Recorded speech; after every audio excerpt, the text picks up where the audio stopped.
Hello viewers, I am VV Kulkarni from PM Shri JNV Dharashiv. I am back again with my new video MCQ for March 2024 examination volume 5. This video I will be discussing some important questions that are asked in old question papers. The greatest number which divides both 83 and 38, leaving remainders 8 and 5 respectively. यानी ऐसा number आप बताइए जो 83 को divide करने से 5 reminder देगा और 138 को डिवाइड करेगा तो 8 रिमाइंडर देगा. ऐसा बड़ा number, greatest number, I repeat my sentence, what is it? Greatest number आपको चाहिए दैट डिवाइड्स व्हाट 83 एंड 138 और रिमाइंडर कितना आना चाहिए 5 और 8. तो वैसा इस टाइप का क्वेश्चन अगर पूछते हैं तो पहले से रेस्पेक्टिवली ये भी याद रखो, इस शब्द का भी उपयोग किया है. तो आप क्या करो, 83 में से 5 माइनस करो और 138 में से 8 माइनस करो तो आपको पता चलेगा कि इन दोनों को माइनस करने के बाद जो तुम्हारा जीसीडी होगा that will be the greatest number which divides this two number to give the remainder as 5 and 8. यानी आपको क्या करना पड़ेगा, 83 माइनस 5 कीजिए आप, what is that? 13 minus 5 is how much? 8 और दिस इज हाउ मच? 78. 83 में से 8 माइनस करो, 138 में से कितना माइनस करोगे? 138 में से आप क्या करो, 8 माइनस करो तो आपको मिलेगा कितना? 130. ओके, तो अब इन दोनों का जीसीडी आपको निकालना है. देखिए 78 को हम कैसे लिख सकते हैं, कोई बताएगा? 13 इंटू 2 इंटू हाउ मच? 3. और 130 को आप कैसे लिख सकते हो? 130 को आप कैसे लिख सकते हो? आप चाहे तो यहां पर कर भी सकते हो उसको. देखिए 130 कैन बी रिटन एज 265 जा. Again what is it? 5 1 जा 5 5 13 जा. सो 2 इंटू 5, 13 इंटू 2 इंटू 5. तो बच्चों इसका जीसीडी आप निकालो. तो जीसीडी निकालोगे तो दिस इज 78 और दिस इज 130 और GCD is the common terms. तो यहां पर होगा 13 और दूसरा क्या हो सकता है? 13 into 2, that means how much? 26 is the answer. तो greatest number that divides both 78 can be written as 13 into 6, 130 can be written as 13 into 10 और दोनों का जीसीडी निकालेंगे तो कितना होगा? 26. यानी this is the correct answer. Sir इसको ओरली कैसे करेंगे अगर 1 मार्क के लिए पूछते हैं तो? ओरली कैसे करेंगे? ओरली करने के लिए आप क्या करो, डायरेक्टली 83 में से 5 माइनस कर दो, कितना होगा? हाँ 78. 138 में से 8 माइनस कर दो आप, कितना होगा? 130.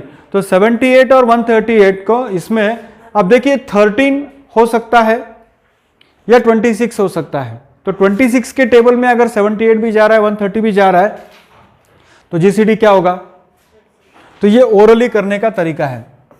ओरली करने का तरीका क्या? ये मैंने जो आपको बताया वो 2 मार्क्स के लिए भी बताया, 3 मार्क्स के लिए भी बताया. ओरली करना है. अगर सर 1 मार्क के लिए पूछा है, सर इतना सारा करने की क्या जरूरत है sir? Yes I agree with you. Smart method can be, smart method में आप क्या कर सकते हो, डायरेक्टली माइनस करो. देखिए 65 एंड 39 तो हर हाल में नहीं होगा क्योंकि माइनस करने के बाद आपको क्या मिल रहा है? 80 मिल रहा है. 80 तो 39 के टेबल में नहीं जाएगा, 65 में भी नहीं जाएगा, है ना? तो ये दो को तो हमने माइनस कर दिया. अब 13 और 26 के टेबल में वो जा रहा है, तो जा रहा है मतलब 13 बड़ा है या 26 बड़ा है? 26 बड़ा है. तो जीसीडी क्या होगा? Greatest common divisor, not common divisor, greatest common divisor 26 answer. तो ये ओरल करने का तरीका है 2 मार्क्स के लिए. Next, if alpha and beta are zeros of the polynomial 2x square minus 7x plus 3 then the value of alpha square plus beta square. देखिए simple सी बात है, alpha plus beta whole square is equal to alpha square plus beta square plus 2 alpha beta. First term plus second term whole square is always equal to first term square plus second term square plus 2 times of first term into second term. तो alpha plus beta का मतलब होता है sum of zeros. Alpha plus beta का मतलब होता है sum of zeros, और सम ऑफ जीरोज का फॉर्मूला है minus of B by A, यानी minus of coefficient of X by coefficient of X square is equal to alpha square plus beta square plus 2 into alpha beta. Alpha beta यानी क्या होता है, C by A, constant term divided by coefficient of X square. Do you all agree with me? Now minus of B by A मतलब क्या, minus of -7 divided by A is how much, 2 whole square is equal to alpha square plus beta square plus 2 into constant term that is 3 by how much, 2 by how much, 2। तो आप देखो ये minus of minus क्या होगा, plus 7 का square कितना होगा 49 bye 4, और ये 2 cancels with 2, 2 cancels with 2, so -3 is equal to how much, alpha square plus beta square. तो 49 माइनस इसका एलसीएम आप ले लो इंटू 4 होगा, तो 49 minus 12 divided by how much, 4, and that is equal to how much, alpha square plus beta square. तो 49 minus 12 कितना होता है, 30 by 4, and that is equal to what, alpha square plus beta square. So आपका answer क्या आना चाहिए, 37 bye 4। Sir अगर ये एग्जाम में 1 मार्क के लिए पूछते हैं जैसा अभी यहां पर पूछा है, तो क्या यह सब कुछ करना जरूरी है? Not at all, not at all. Directly आप क्या कर सकते हो, alpha square plus beta square is equal to what, minus of B by a, what इसको ये formula is equal to alpha plus beta whole square minus 2 alpha beta. Directly orally सब कुछ calculation करना है, आप डायरेक्टली इस step पे आ सकते हो, डायरेक्टली इस स्टेप पे आप आ सकते हो। सर तो आपने इतना डिटेल में क्यों किया? It is only to ensure that if it is asked for 2 marks, क्योंकि ये पोटेंशियल प्रॉब्लम्स है जो 2 मार्क्स के लिए पूछ सकते हैं या 3 मार्क्स के लिए पूछ सकते हैं, सम ऑफ जीरोस के ऊपर या प्रोडक्ट ऑफ जीरोस के ऊपर। Okay, sum of zeros of the quadratic polynomial p at x is equal to kx square plus 2x plus 3k is equal to the product of zeros, then the value of k is, देखिए sum of zeros is equal to product of zeros. अगर मान लीजिए इसका, this is also very important, sum of zeros equal to product of zeros, मान लीजिए alpha and beta are zeros, तो बच्चों क्या होगा, alpha plus beta will be equal to alpha beta. Okay, समझ में आया ना बेटा, alpha plus beta is equal to alpha into beta, और सम ऑफ जीरोस का मतलब होता है minus of B by A, minus of B by A is equal to C by A. तो ए कैंसल्स विथ ए, तो C is equal to how much, minus B.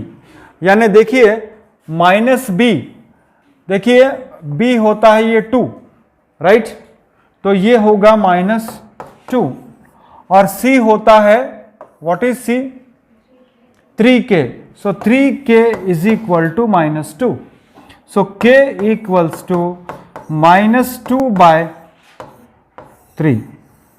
तो what is your correct answer, a is the option. Sir 1 mark के लिए हम क्या करें?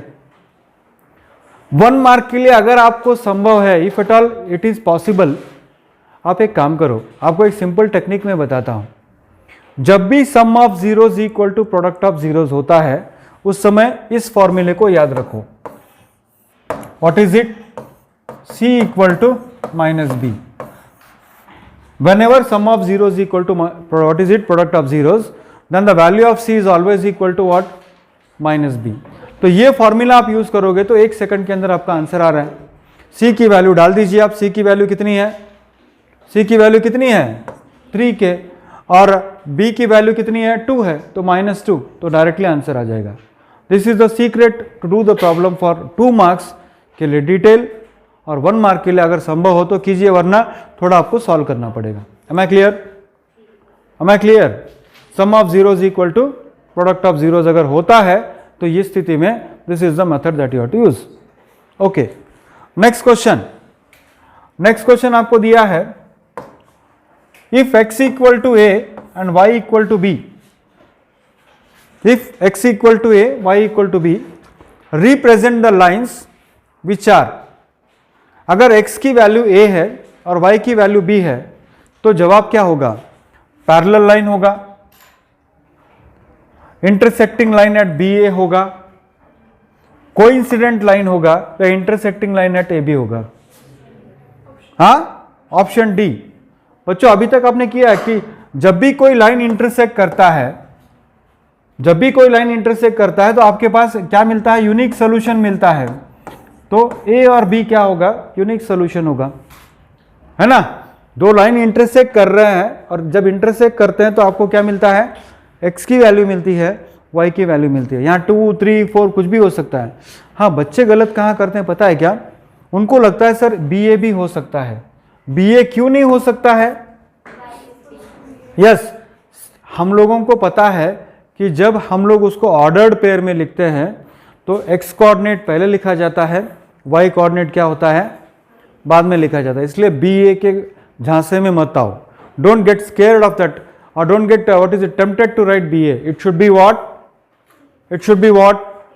AB होना।